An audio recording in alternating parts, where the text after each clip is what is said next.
The first pickup slowed before the sun had cleared the cottonwoods. It rolled along the gravel road in a thin cloud of dust, then eased nearly to a stop beside the old Carter place, where 18 acres of the best bottom ground in Harper County stood green and uneven under the April sky. Cereal rye swayed knee-high in the morning wind. Crimson clover bloomed low and red between the stems. Vetch curled itself through the cover in tangled loops. Across the road, every other field had already been worked clean. Dark soil lay open in neat rows, ready for corn and soybeans. Discs had run. Planters had rolled. Chemical tanks had been hauled behind pickups. The season had started the way seasons were supposed to start. But Emily Carter stood in the middle of her field with a notebook under one arm and her father's old work gloves pulled tight over her hands, watching what everyone else called weeds. The truck lingered by the fence long enough for the driver to shake his head.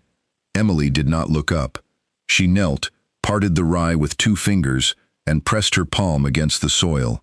The ground beneath the cover was cool, darker than the exposed dirt near the gate, and it held together when she lifted a handful. She broke it gently with her thumb, felt the damp crumble of it, then brushed it back into place, as if returning something alive to bed. Behind her, the Carter barn leaned a little toward the east, its red paint faded by 40 years of Kansas wind. The old John Deere tractor sat near the machine shed with a patched rear tire and a planter hooked behind it that had not yet moved. A pair of swallows dipped under the eaves. Somewhere beyond the pasture, the creek moved quietly between cottonwood roots and last year's grass. Another pickup came by after breakfast, then a third. By noon, the story had made its way to the feed store, then to the diner, then to the bank on Main Street. Daniel Carter's girl had left 18 acres untouched, not the rough ground up by the ridge, not the rocky corner near the fence. She had left the best piece of bottom ground covered in weeds, while everyone else was putting seed into clean soil. Emily heard none of it that afternoon. She was walking the edges of the field with wooden stakes under one arm, marking the places where the ground stayed damp longest after rain. Every 50 paces she stopped and wrote in her notebook.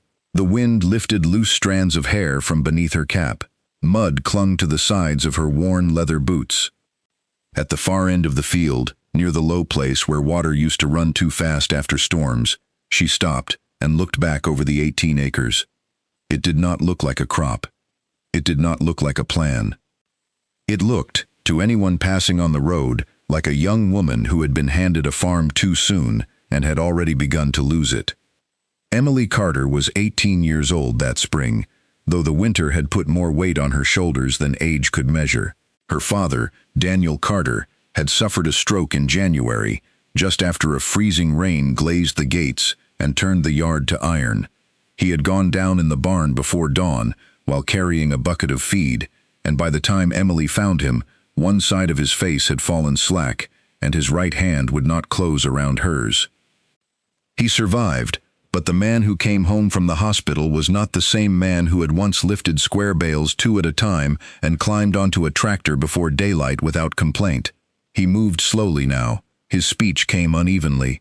His left hand remained strong enough to turn pages, grip a coffee cup, and point toward a field on the map, but his right hand rested useless most days against the arm of his chair. Emily's mother had been gone since Emily was 12, taken by an icy highway and a truck that crossed the center line on the way back from Wichita. After that, the farm had become the place where grief was kept busy. Daniel taught his daughter to grease bearings, check oil, mend woven wire, and tell the difference between soil that needed rain and soil that had forgotten how to hold it. The Carter farm had once carried 120 acres with pride. There was a barn built by Emily's grandfather, a silo that had not been filled in years, 2 hayfields, a small pasture, and the creek that curled behind the property like an old signature. But pride did not pay bills, and the last several seasons had not been kind. The soil on the higher fields had grown tight and pale. Rain hit it and ran off instead of soaking in. Summer heat baked it hard enough to crack. Fertilizer cost more every year. Diesel cost more. Seed cost more. The old tractor needed parts that were harder to find. The planter skipped rows when it got tired. The combine belonged to a neighbor and had to be rented at harvest when money was already thin. The previous year's crop had been poor, not a total failure, but poor enough that the numbers at the kitchen table did not bend in their favor. There was a note at the bank, an operating loan coming due, and a polite envelope from Mr. Whitmore that Emily had opened 3 times, even though the words never changed. The farm needed a good year. A normal year might not have been enough. A bad year would end it. When Daniel first came home from the hospital, he tried to talk about selling the north pasture to buy time. Emily sat across from him at the kitchen table, where the wood had been worn smooth by elbows, ledgers, seed catalogs, and grief. The stove ticked in the corner. Outside, winter rattled the window panes. She did not argue loudly. She rarely did anything loudly. She turned the worn family notebook toward him, the one he had kept in the drawer by the wood stove, and opened to the pages he had written in pencil the previous fall. There were notes about cereal rye, notes about clover, notes about the low 18 acres that had held moisture better when volunteer growth was left on it through winter. There were older notes, too, written in her grandfather's square hand after the dry summer of 1988, about grassed strips and covered soil and the smell of earth under roots. Daniel looked at the page for a long time. His good hand trembled when he touched the margin. Emily understood then that her father had been circling the same thought before sickness took him down. He had been too tired, too pressed by debt, and too uncertain to push the whole farm that way. But he had seeded the 18 acres the previous fall, quietly, almost as a last experiment. Rye, clover, vetch, a living cover through winter, a field with a blanket over it. Most farmers around them planted cover crops only in narrow strips or talked about them at winter meetings without risking good acres. Some had tried and quit when the timing failed. Some said it was fine for people with money to experiment, but not for families who had notes due at the bank. The old way at least gave a man the comfort of seeing clean rows and knowing he had done what his neighbors would recognize as work. Emily had no comfort to spare. So when April came and the rye surged green across the 18 acres, she did not disc it under. She did not spray it dead at the first chance. She did not expose the soil just because every passing truck expected her to. She let it grow. That decision became larger than the field itself. At the feed store, men who had known Daniel Carter for 30 years lowered their voices when Emily walked in for parts. They did not hate her. Most of them had watched her grow up carrying buckets half her size and sitting on fenders while her father fixed equipment. Some had brought casseroles after her mother died. Some had helped load cattle when Daniel was short-handed. Their doubt was not cruelty at first. It was worry sharpened by experience. They had seen farms disappear. They had seen young people leave. They had seen one bad year turn into an auction sign by the road. They believed they were looking at the beginning of another one. Earl Jenkins, who farmed a mile west and had hands thickened by 4 decades of harvests, slowed near Emily's gate one afternoon while she was tightening bolts on the homemade roller behind the John Deere. He sat in his pickup with the window down, his face half shadowed by the brim of his hat. His eyes moved from the green field to the old tractor, to Emily's grease-darkened hands. He did not mock her to her face. He only watched long enough for the silence to say what words did not. After he drove away, Emily crawled back under the frame of the roller. It was made from an old steel drum, scrap angle iron, and a row of welded blades that her father had once planned to finish. The idea was simple enough on paper: press the rye down into a thick mat before planting soybeans through it. Kill the cover without turning the soil over. Leave the roots in place. Leave the surface shaded. Hold moisture. Feed the ground slowly. On paper, it was clean. In the field, nothing was clean. The first time Emily tried the roller, it bounced too lightly across the rye and left half the stems standing. The tractor coughed black smoke at the end of the row. A belt squealed. When she climbed down and looked behind her, she saw green stalks springing upright again, as if mocking her along with everyone else. She stood there with one hand on the fender and grease across her cheek. Across the road, a truck passed slowly. That evening, She pulled scrap iron from behind the machine shed and added weight to the roller until her shoulders burned. She worked by the yellow light over the barn door, tightening bolts, grinding rough edges, stopping twice to check on her father inside. Daniel sat in his chair near the stove with the old notebook open on his lap. He could no longer go out and fix the roller himself, but when Emily came in, he tapped one line on the page with his finger. Termination too early leaves soil bare, too late tangles planter.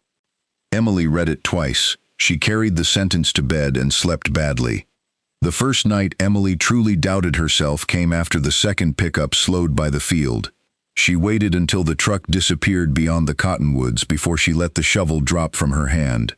It struck a rock with a flat sound that seemed too loud in the open air. For most of the day, she had kept her face still.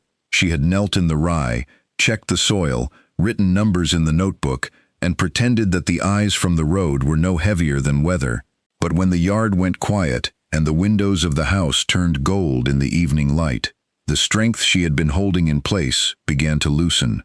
Inside, the kitchen smelled faintly of wood smoke, coffee, and the medicine bottles lined along the back of the counter. Daniel sat near the stove with a blanket over his knees, his right hand curled against his lap, his left hand resting on the arm of the chair as if it were the last good tool he owned. Emily set the notebook on the table and opened the bank envelope beside it.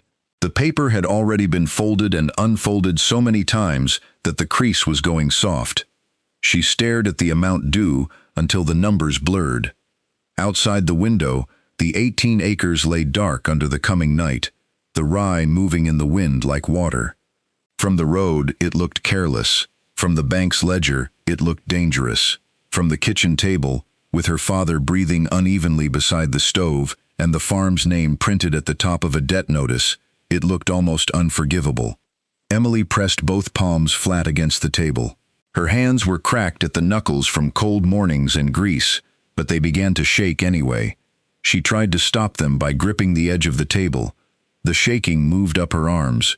One small sound escaped her before she could swallow it, not loud enough to be called crying, not strong enough to be called anything else. Daniel heard it. He did not rise. He could not rise quickly anymore, but he shifted forward in the chair, dragged the old notebook toward himself with his left hand, and struggled to turn the pages. The paper slipped twice beneath his fingers.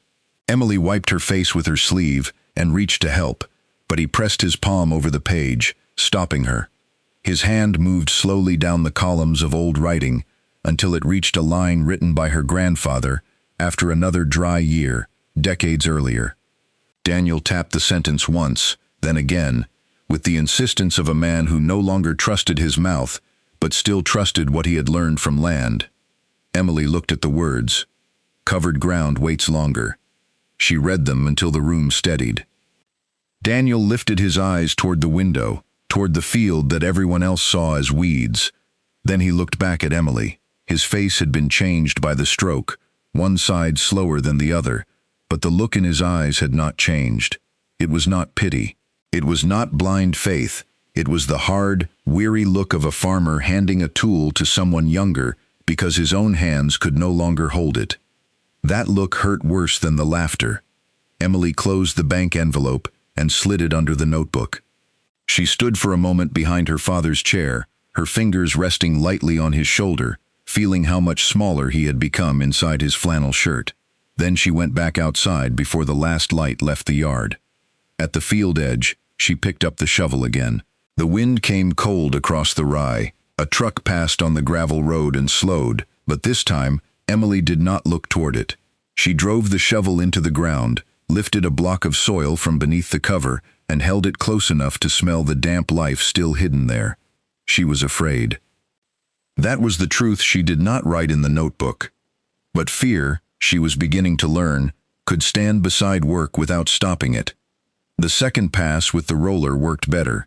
The rye bent, crimped, and lay in one direction like a green-brown thatch. The clover stayed lower, scattered beneath it. The vetch twisted and held. When wind moved across the field, the mat shimmered but did not lift. The field still looked wrong. It did not look like the black, clean seedbeds surrounding it. It looked messy, unfinished, almost abandoned. But beneath the flattened cover, the sun no longer struck bare soil. Planting brought the next humiliation. The old planter was built for cleaner conditions. Even after Emily sharpened the openers and adjusted the down pressure, residue gathered in places it should not. Rye wrapped around a worn bearing. A chain jumped. One row plugged without her noticing until she had crossed half the field. When soybeans emerged 2 weeks later, some rows came up strong, some thin, and one strip near the west side showed a gap that could be seen from the road. The laughter grew more certain. At the diner, the Carter field became a kind of weather report. Men discussed it over coffee, as if it belonged to all of them. They said the girl had gotten tangled up in notebook ideas. They said Daniel would have known when to stop experimenting. They said weeds did not pay a banknote. Emily heard enough of it to know the shape of the talk. She heard it in the pause when she entered the feed store. She saw it in the way Mrs. Bell at the counter softened her voice when asking how Daniel was doing. She noticed how Mr. Whitmore, the banker, looked past her toward the 18 acres when he came out in May to review the farm. Mr. Whitmore was not an unkind man. He wore polished boots that had seen more office carpet than pasture mud, but he had grown up in the county and understood enough about farms to know how quickly hope could turn against a balance sheet. He stood beside Emily at the field edge with a folder under one arm. His face was careful. The bank needed repayment by fall. The operating line could not stretch without evidence that the farm was moving toward stability. He did not threaten. He did not raise his voice.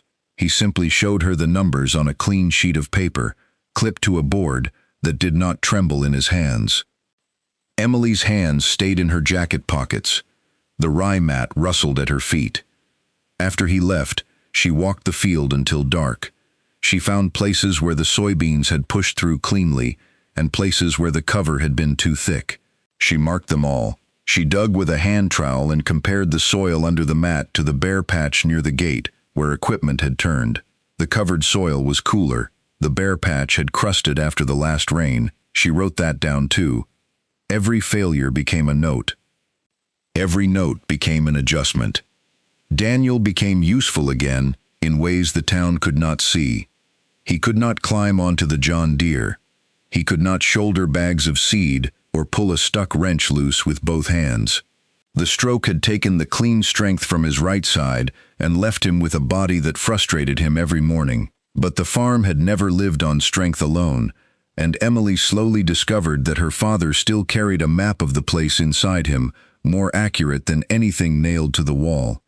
On mornings when the pain was low enough, she helped him into the pickup and drove him slowly along the lane beside the 18 acres. The truck moved no faster than a walking horse. Daniel sat with the window down, his cap pulled low, his good hand resting on the sill. He watched the field without the impatience of people passing on the road. He watched the slope, the color, the way the cover leaned after wind, the faint shine that remained near the low corner after a night of dew. When he wanted her to stop, he tapped the dashboard. Emily would brake, climb out, and wait. Daniel pointed with 2 fingers toward places she would have missed. A shallow swale near the west fence where water had once cut through after a hard rain. A pale strip where the soil warmed slowly. A slight rise where rye always matured earlier. He could not explain much in full sentences anymore, so Emily learned to read the movement of his hand, the tightening around his eyes, the small shake of his head when she misunderstood. Back at the kitchen table, he worked with seed tags, old maps, and the notebook.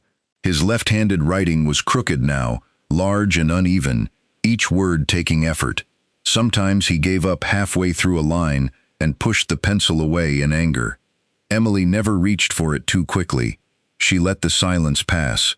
Then, after a while, he would pull the pencil back and finish the note 1 letter at a time. Rye too heavy west side. Wait for stems to flower. Do not trust calendar. Those crooked lines became part of the farm's instructions. By June, the fields around the Carter place looked better from the road. Earl Jenkins had straight rows of corn that caught the morning light in even bands. The miller's soybeans came up thick and clean. Sprayers moved across the county, leaving faint chemical smell in their wake. Emily's 18 acres looked uneven by comparison, with tan rye residue lying between rows and patches of clover still working close to the ground. The soybeans were not tall, they were not impressive, but when Emily pushed her fingers below the cover, the soil held moisture even after several dry days. In some places, earthworms had returned. Not many, but enough that she circled the date in her notebook. In the low corner where water used to rush toward the creek after rain, the mat slowed the flow and caught silt instead of letting it leave. She began to understand that the field was changing too slowly for gossip, but not too slowly for roots. Summer did not reward her gently. The tractor overheated in July while she was mowing weeds along the edge of the north pasture. Steam lifted from the radiator, and Emily had to let it cool under a sky white with heat. The repair cost more than she had planned. A storm split a cottonwood limb and dropped it across the back fence. Raccoons got into the feed. Daniel's medication changed, and the bill came due the same week she needed fuel. At night, Emily sat at the kitchen table with the bank envelope, a calculator, and the family notebook. The house felt too quiet, except for the ticking stove and Daniel's uneven breathing from the next room. She lined up costs in one column and expected income in another. The right side was always too small. More than once, she pressed the heel of her hand against her eyes and wondered whether everyone else was right. Maybe clean fields were clean for a reason. Maybe her father's notes had been hopes, not plans. Maybe 18 acres was too much to risk on a method that required timing, patience, and a planter too old for the job. But morning always came with work inside it. Cattle needed checking, fences needed mending, the field needed walking. Doubt did not loosen bolts, pay bills, or read soil. So Emily rose before sunrise, pulled on her boots, and returned to the 18 acres. The first year did not save the farm. That was the part nobody would have put in a story told by someone who wanted miracles. The yield from the covered field was fair, not spectacular. Some areas underperformed because of planting trouble. The late timing cost her. The old planter left scars in the stand. When the combine finally moved across the field in autumn, Emily watched each pass with her hands in her jacket pockets and did not know whether to feel relief or grief. But when she added the numbers, the truth was more complicated than failure. She had spent less on fertilizer. She had made fewer passes with equipment. The soil had not washed in the heavy June rain the way it had the year before. The low corner stayed intact. The crop brought in enough, combined with hay sales and careful winter cuts, to keep the bank from moving against them. Not enough to breathe freely, enough to stay. That winter, while Daniel slept in the chair by the stove, Emily studied the notebook and added pages of her own. She wrote what had gone wrong in plain words. Rye too tall before rolling in west strip. Planter hairpinning residue near low ground. Clover good but uneven. Need better timing.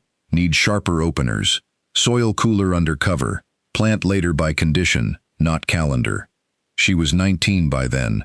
The town still saw the girl who had almost ruined good ground. Emily saw a field that had taught her a price and given her a chance to pay it. The second spring, she did not leave the 18 acres to chance. She adjusted the cover crop mix the previous fall, using less rye in the heaviest areas and more clover where the soil needed help. She borrowed a better seed drill for one day from a farmer 2 counties over who had tried similar methods on wheat ground. She paid him with labor, spending 2 Saturdays helping repair fence and clean out a machine shed.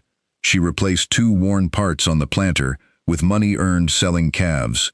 She sharpened what could be sharpened, welded what could be welded, and marked the calendar not by habit, but by soil temperature, moisture, and growth stage. People still watched. Some watched with amusement, some with concern. A few watched more carefully than before.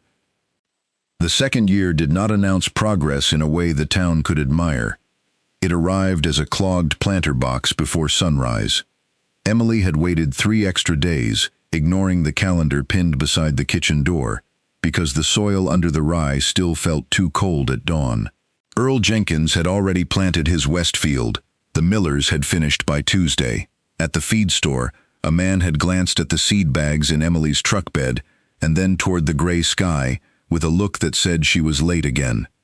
On the fourth morning, the soil finally changed beneath her hand.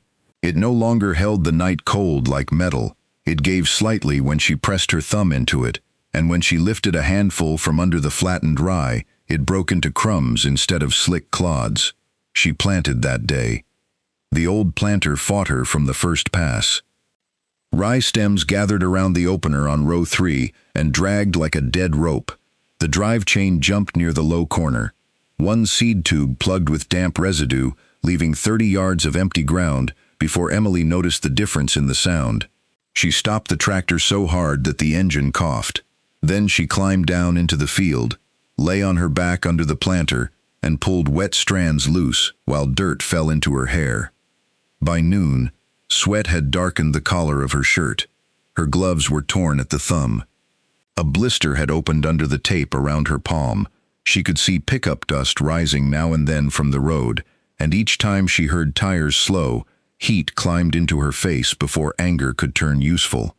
She did not wave. She did not explain. She adjusted the pressure. She cleared the tube. She marked the failed strip with a stake and wrote the problem in the notebook with dirt on the page. Hairpinning in damp mat, row 3, check opener. When the planter clogged again, she did not curse loudly enough for the road to hear. She shut the tractor down, walked to the creek, and stood with both hands braced on her knees until the trembling in her legs passed. The creek was low but moving. Cottonwood leaves flashed silver in the wind. A killdeer cried from the field behind her, sharp and restless. For a moment, Emily wanted the clean field everyone else wanted for her. She wanted bare soil, straight rows, and a kind of work that neighbors recognized from a distance. She wanted one day without having to prove that a mistake was not the same as failure. Then she walked back. By evening, she had planted less than she planned, but better than the year before. The west side still troubled her. The low corner still dragged residue into the planter, but the north strip cut cleanly, and the rows behind her showed dark openings through the cover, where seed had gone exactly where it needed to go. Daniel waited by the machine shed when she brought the tractor in. He looked at the mud on the planter, the torn glove, the set of her shoulders. Emily opened the notebook on the hood of the tractor and pointed to the failed strip. Daniel studied the page, then reached with his left hand and drew a crooked circle around her note.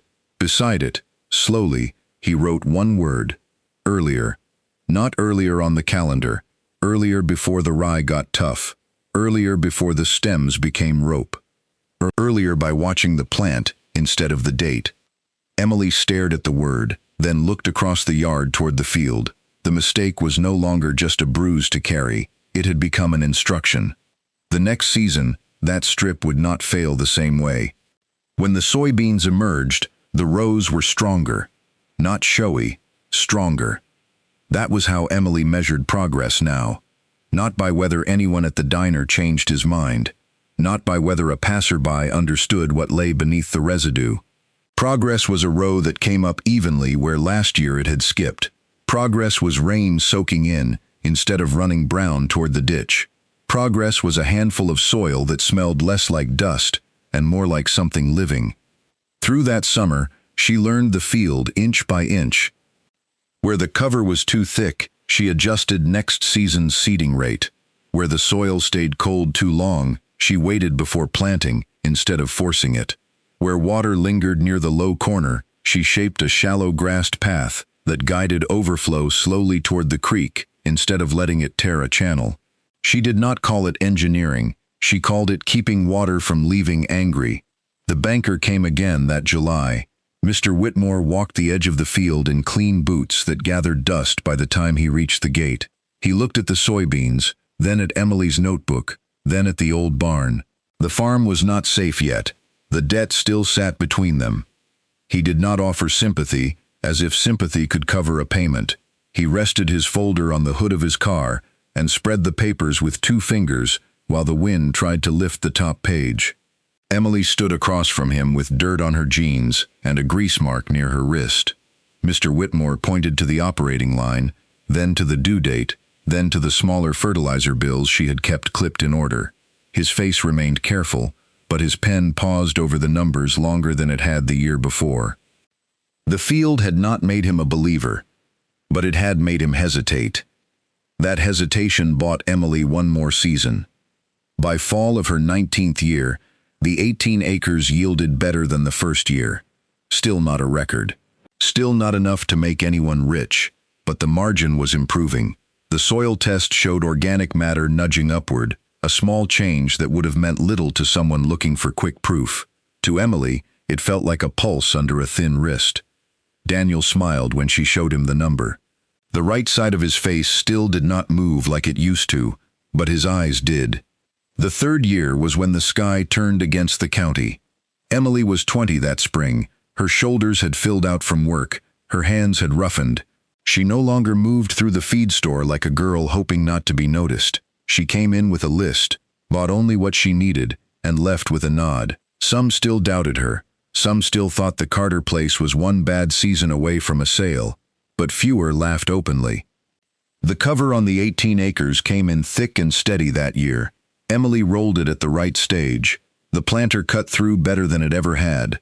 Soybeans rose in even rows through the flattened rye, their leaves small at first, then widening under June light. The field did not look bare or clean, but it looked intentional now, at least to anyone willing to stand close. Rain came early, then stopped.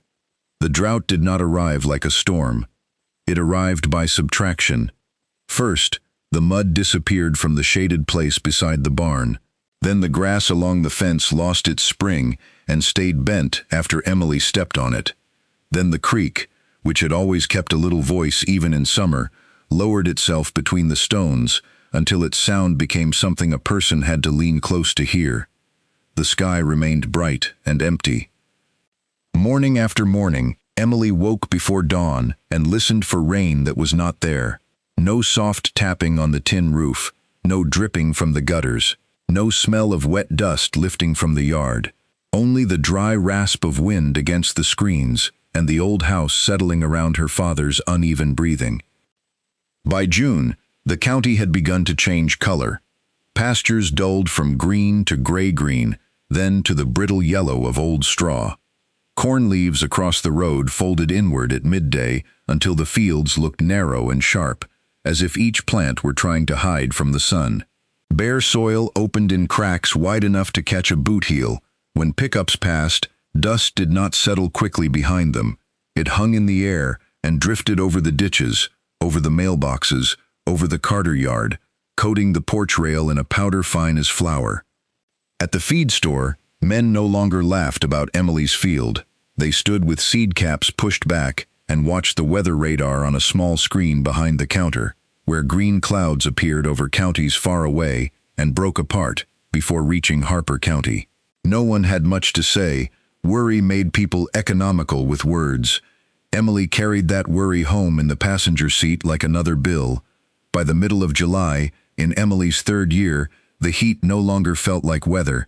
It felt like something with weight. It pressed down on the Carter farm before sunrise and stayed there after dark, sitting on the barn roof, the tractor hood, the fence wire, the mailbox at the end of the gravel lane. The air above the road trembled all afternoon, turning the distant feed store sign into a wavering shape. Fence posts seemed to lean inside the shimmer. The old John Deere's metal seat grew too hot to touch bare-handed. Even the barn cats stopped hunting and lay stretched beneath the hay wagon with their mouths slightly open. Nothing moved unless it had to. The creek behind the pasture had shrunk into separate pockets of brown water, each one rimmed with cracked mud and hoofprints baked hard as fired clay. Cottonwood leaves hung with their pale undersides showing, not rustling, only twisting now and then when a dry gust came through. The wind itself had changed. It no longer cooled anything. It came across the fields like breath from an oven, carrying the smell of dust, hot iron, and stressed plants. Across the road, the clean-tilled soybean fields had turned a tired silver green. Their leaves folded tight by noon, row after row drawn inward against the sun. Bare soil between them split open in jagged lines. In places, the cracks were wide enough for Emily to slide 2 fingers into them. When a pickup passed, dust lifted from the road and rolled over those fields in a slow brown veil, settling on leaves already too weak to shake it off. Emily's 18 acres were suffering too. She saw it first along the west fence, where the ground rose slightly and the rye mat had always been thinner. A few soybean leaves had yellowed at the edges, then more followed.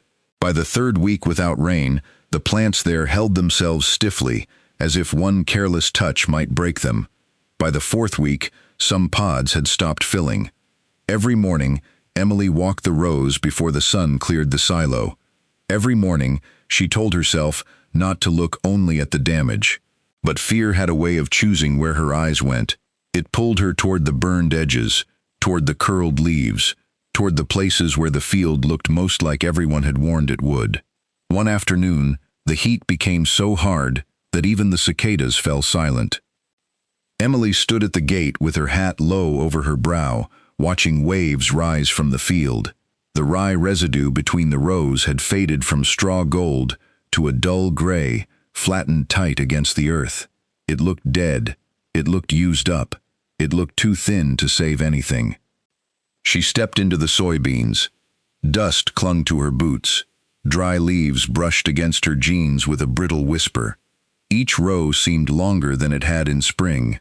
Halfway out, sweat ran down her back and disappeared before it could cool her. Her throat tasted of dirt. She stopped where the plants still stood green but tired, their leaves drooping in the white light, and for a moment she could not make herself move. This was the place she had defended without speeches. The place she had risked against the banknote, the diner talk, the slow shake of Earl Jenkins's head. This was the place her father had pointed to from the pickup window with his one good hand, the place where 3 generations of notes had led her. And now the whole field seemed to be holding its breath. Emily lowered herself between the rows. The soil on top was hot enough that she felt it through the knees of her jeans. She pulled off one glove with her teeth and reached toward the rye mat.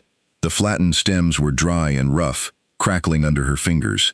For one frightened second, she thought that was all there was now, dry cover over dry dirt, a good idea burned hollow by a summer with no mercy. She slid her hand beneath the rye. The first inch of soil was powdery and warm. It sifted around her knuckles like ash. Her chest tightened. She pushed deeper, curling her fingers under the matted stems, past the loose dust, past the heat stored at the surface. Then her fingertips found resistance.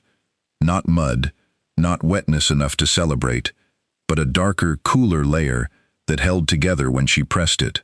She dug a little farther, careful not to tear the soybean roots. The soil there did not fall apart like flour. It broke softly against her fingers. A fine white root threaded through it, then another. Near the base of the soybean plant, tiny root hairs clung to the crumbs of earth like a net still doing its work. Emily froze. The field above her looked tired. The leaves were curled. The rows were dusty. The drought had stripped beauty from everything. But under the rye, below the dead-looking cover, life had not let go. She bent lower until her face was close to the ground.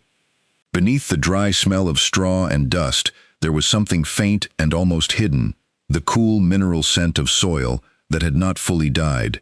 She closed her hand around a small crumble of it and held it in her palm. Dark brown showed through the gray powder coating her skin. Her eyes burned, but not from dust this time.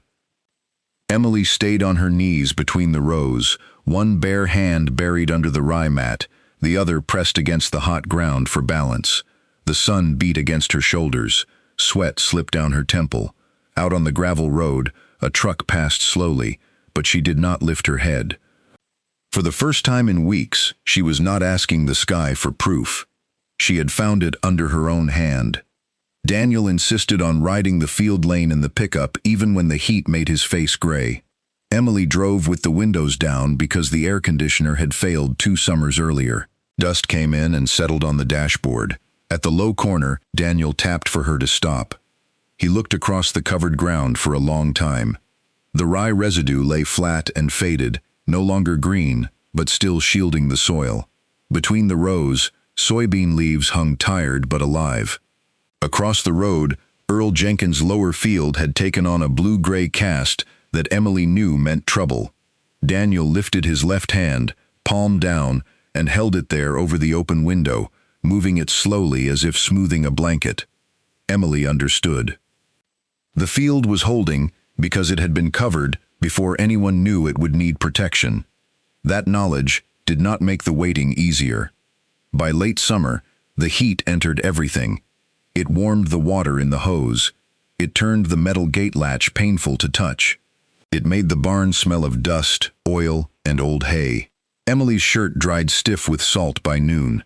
At night, she lay awake under a sheet, listening to insects buzz against the screen and to Daniel shifting in the next room. One afternoon, she found 3 soybean plants dead along the west fence. Not wilted, dead. She pulled one up and stood holding it in both hands, staring at the short roots and dry nodules, feeling something inside her give way. For a few minutes, she was not a stubborn young farmer, or Daniel Carter's daughter, or the girl trying to save 120 acres. She was 20 years old, exhausted, frightened, and suddenly certain that she had asked too much of a field because she had needed it to save her. She carried the dead plants to the barn and threw them against the wall. The dry stems broke apart at her feet.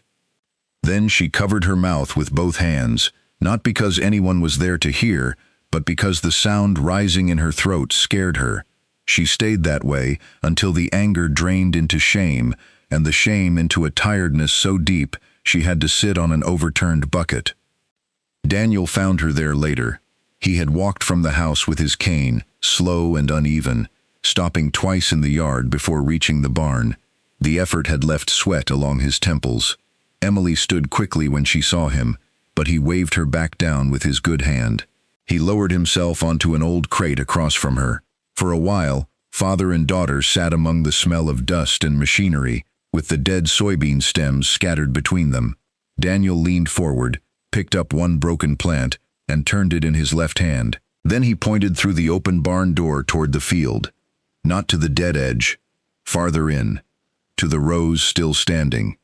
Emily looked. Beyond the burned strip, the heart of the 18 acres remained a tired, stubborn green. Not lush, not pretty, but alive in a county where alive had become rare enough to notice. The next morning, before sunrise, Emily returned to the field. The air was already warm. Dust marked the creases in her boots. She walked past the dead west edge without looking away from it, then knelt farther in and moved the cover aside. The soil beneath was dry on top, but 2 inches down it darkened against her fingers. She held that darkness like evidence. Mr. Whitmore called the same week. The fall payment was still due. The bank understood conditions were difficult across the county, but understanding did not erase debt. Emily stood in the kitchen with the phone in her hand, looking through the window toward the 18 acres. Daniel sat at the table, the family notebook open before him. His good hand rested on the page where her grandfather had written about 1988. Emily hung up and went outside. She did not cry where anyone could see. She walked to the field, stepped over the flattened rye, and knelt among the soybeans. Their leaves were dusty, some were curled, but the plants were alive. She dug carefully and found roots reaching down through soil that still broke apart in crumbs instead of powder. She held that soil in both hands and breathed in the faint, damp smell of it. For the first time in weeks, she let herself believe the field might hold. Harvest that year came with little noise. There was no golden miracle.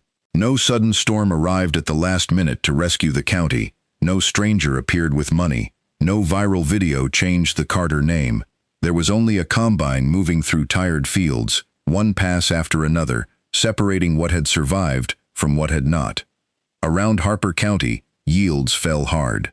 Some fields barely paid to harvest. Some farmers chopped drought-stressed corn for feed because grain would not fill enough. Conversations at the feed store grew quieter. Men who had laughed at Emily 3 years earlier now stared into coffee and did math they did not like. When the combine entered Emily's 18 acres, she stood at the edge with Daniel beside her in the pickup. He could not climb into the machine anymore, but he insisted on being there. His cap rested low over his brow. The window was down, and dust drifted in. The first pass did not look extraordinary, neither did the second. The beans were shorter than a good year's crop, and the rows bore the marks of drought. But the yield monitor told a story different from the road. The field had held, not like irrigated ground, not like a year blessed by rain, but compared with the bare fields around it, Emily's 18 acres had carried moisture longer, kept plants alive deeper into the heat, and produced enough grain to matter.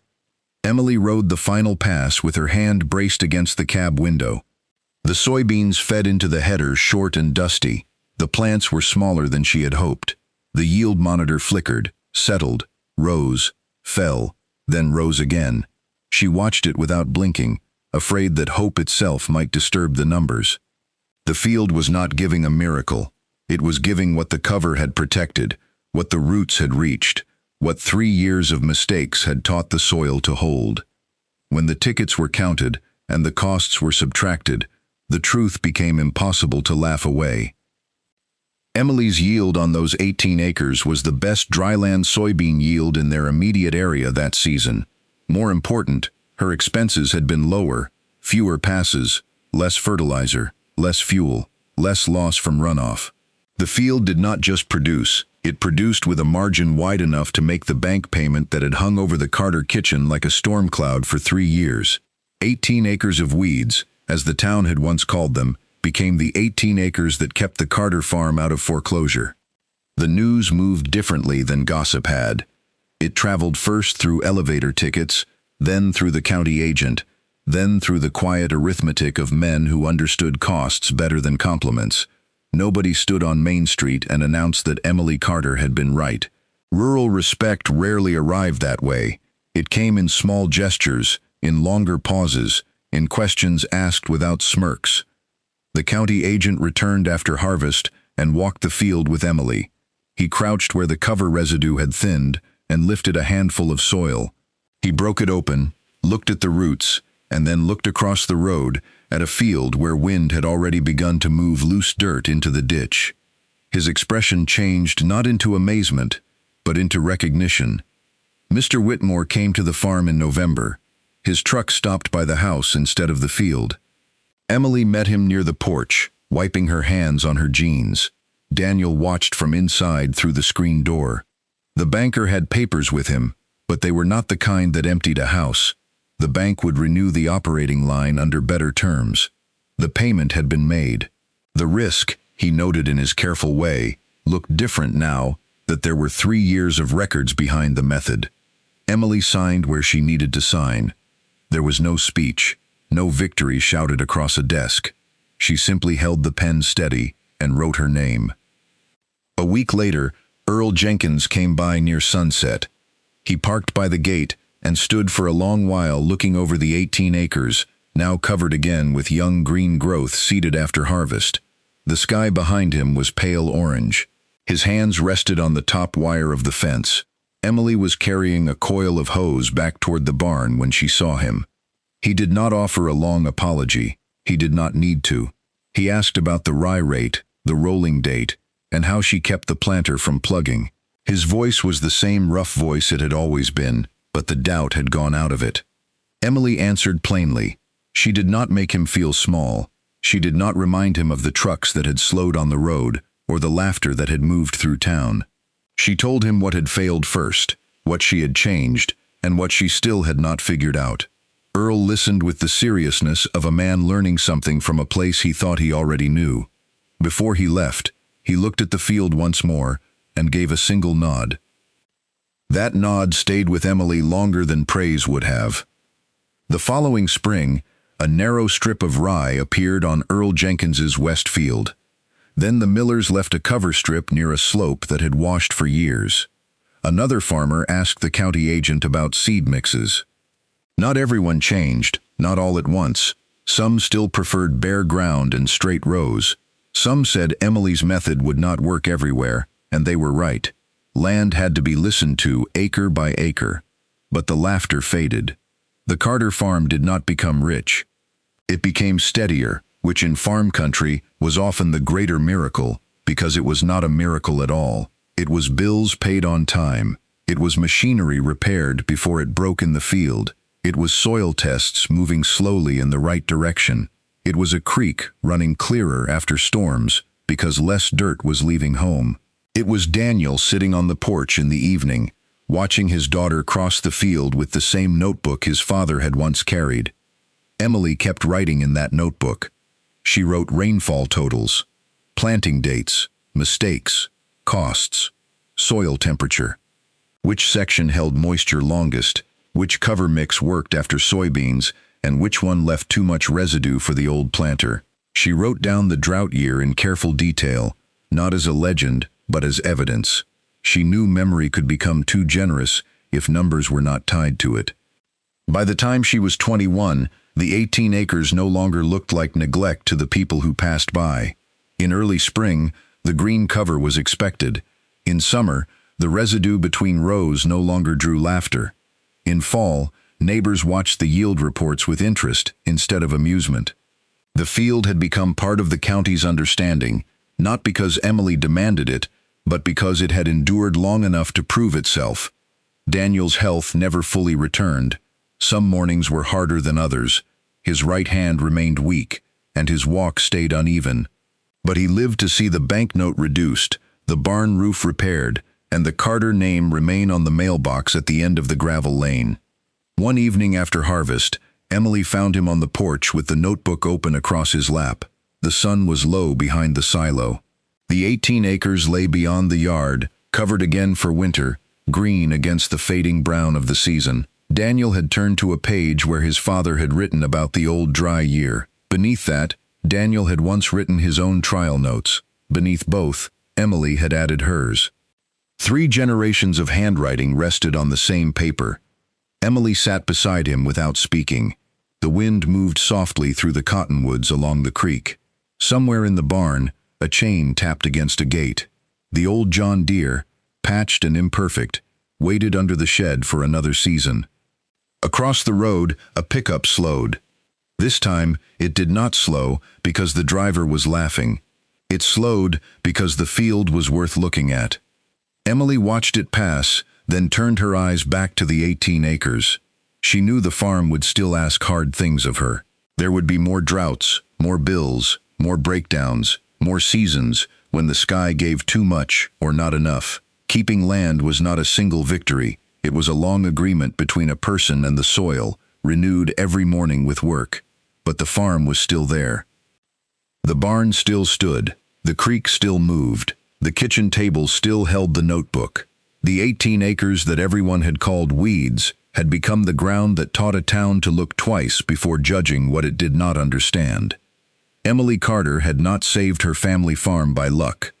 She had not saved it by proving people foolish or by speaking louder than the men who doubted her.